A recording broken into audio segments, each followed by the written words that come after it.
Thank you.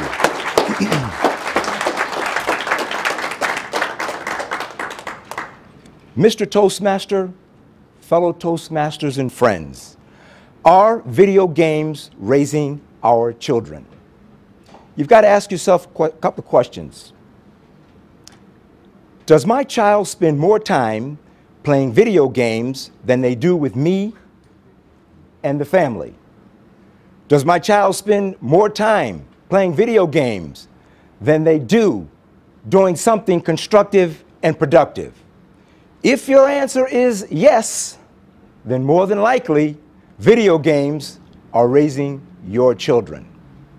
But what's the big deal about video games anyway? Why are they so fascinating? Why are children willing to spend 3 to 5 hours a day during the week and 8 hours plus on the weekend playing video games? Most of the time, children have a very short attention span anyway. Why spend so much time? I've got some answers. One reason is video games give our children somewhere to go mentally and almost physically. The graphics are incredible. The surround sound is phenomenal. You feel like you're almost there when you play. So you have to ask yourself, are they doing something constructive or are they doing something productive? I believe you have to take children and put them in a situation where they must be disciplined.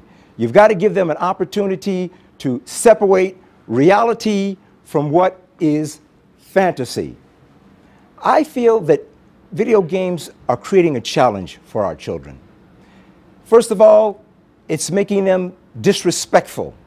It's making them fat and lazy.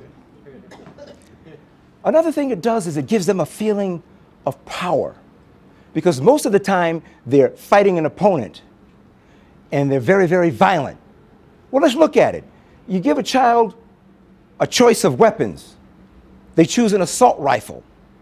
Here it is, you've got a grenade launcher at the top, a heat-seeking missile on the side, a machine gun on the other side. When all of that fails, you have a detachable handgun that you can use.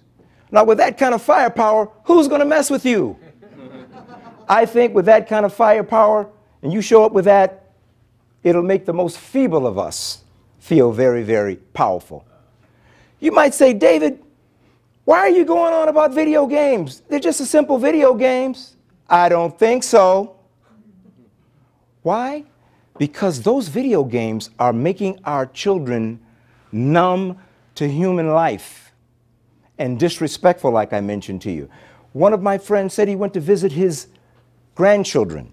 He was there for 2 hours. He walked in, the grandchildren were playing video games. They didn't know when he showed up nor when he left.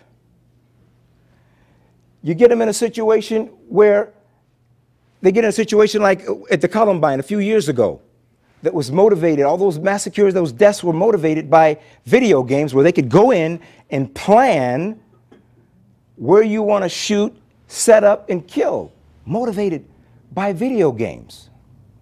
So, what can we do about it? I do believe there's hope, but it's a little bit scary because when I did my research for this speech, I went into a few video stores and I said, what are the most popular video games that are out there?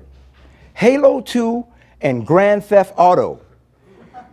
Grand Theft Auto, you're able to go in different neighborhoods with gangs. When you take over a barrio, you're given points. When you carjack someone, you're given points. And listen to this. If you pick up hookers, your health goes up. You're given points, and your health goes up when you pick up hookers. Now, we're talking about 3+ hours during the week, 8+ hours on the weekend playing video games. And because they're so violent, it's really, really a shame. Little children are going to be influenced by it. You take an adult. Did you know that there's some adults that don't know the difference between an actor who plays on a TV show or a movie and reality? There have been actors and actresses who have been verbally abused out in the public because some adult thought that they were the true actor in reality. Now you take a little child who doesn't know any better, 3+ hours of killing and maiming. But there's hope, and the hope is us. We have to intervene. We have to give those children somewhere to go, mentally and physically. We've got to get them involved in sports, in art, in music. And if it were up to me, I'd make my children do this. They'd have to stand in front of me and say, "Daddy, I understand that video games are nothing but a game. I understand that there's no video game that's more important than human life. Video games should not be disrespectful or make me disrespect people. And also, for every hour of homework, I'll give you an hour of video games. For every hour of housework, I'll give you an hour of video games. For every hour of something constructive and productive, I'll give you an hour of video games." It starts at homes. It's up to us. So I challenge you. Intervene. Get those children doing something constructive and productive. So if somebody says, "Are video games raising our children?" you can say passionately, "Not mine."